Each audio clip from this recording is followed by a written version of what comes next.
Schools can no longer force parents to buy their children's uniforms at specific suppliers. Now, this follows a consent agreement between uniform supplier McCulloch and Bothwell and the Competition Commission. Now, it aims to increase competition and ensure cheaper prices for parents.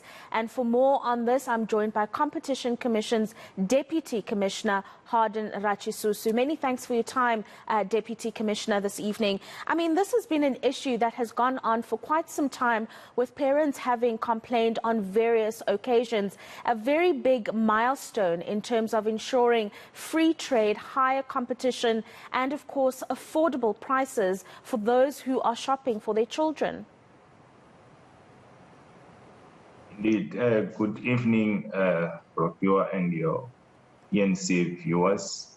Indeed, this issue has been on our desk for many years. So since 2010, we've been receiving complaints from parents about the high cost of school uniform, and some also raised the issue of exclusivity between the major school uniform suppliers as well as some of the schools.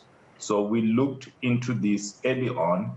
We agreed with the Department of Basic Education, issued a circular. That circular required school to comply with the basic principles of ensuring that school uniform is accessible, is as generic as possible, and there's no exclusivity. But we found later that there was non-compliance to that, and we stepped up our investigation. We reached consent orders or settlements with a number of private schools, Redem schools, Curo, as well as Advertech. And recently, and the issue you're talking about now, recently, the tribunal confirmed a major settlement with McCulloch and Bothwell, which then requires McCulloch not to enter into exclusive agreements anymore. So if they do, those should not exceed more than 5 years. We had a problem, a challenge in the sector where you have these historic agreements, of over 30 years, which were closing out a number of suppliers from supplying a school uniform to these schools.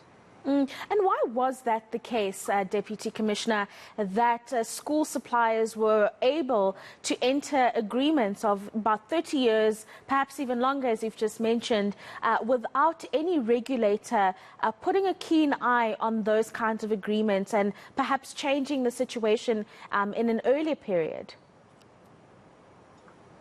It seems, most of the agreements that were there are agreements that were entered into, some of them pre-1994, when we did not have strong competition laws in the country. You'll recall that the Competition Act we're enforcing now came into force in 1998. So this then allowed us to look into various contraventions of the Competition Act that distort competition.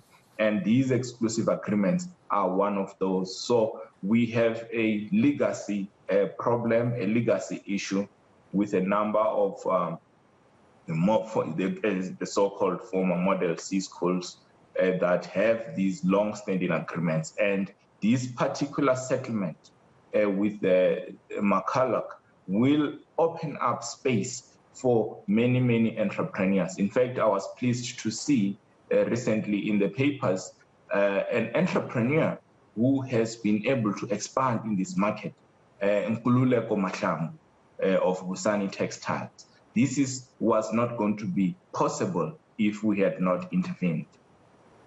So now that that consent agreement has been signed, you've given us a little bit of the background and the gist of how it's going to work. How exactly are the likes of McCulloch and Bothwell be held accountable for making sure that they contribute to opening up the space and ensuring that entrepreneurs that you've just mentioned can enter the market and also remain within it? What we have done in this particular matter is to try as much as possible to address the issue holistically. As I've said, we have involved the Department of Basic Education. There is a circular, there's also an updated circular of 2020, which encourages schools and school governing bodies to comply with the Competition Act. We have also signed MOUs with various school associations and school governing bodies who committed to ensuring that schools do away with the practice of only sourcing uniform from a single supplier or of not even going out to tender. With respect to McCulloch and Bothwell, they have agreed, and this is an order of the tribunal that they have to comply with. It is akin to a court order. So what we expect is for them to change the behavior, to not force schools to enter into these agreements as they have agreed. So if there is no compliance, we would follow through and take appropriate measures.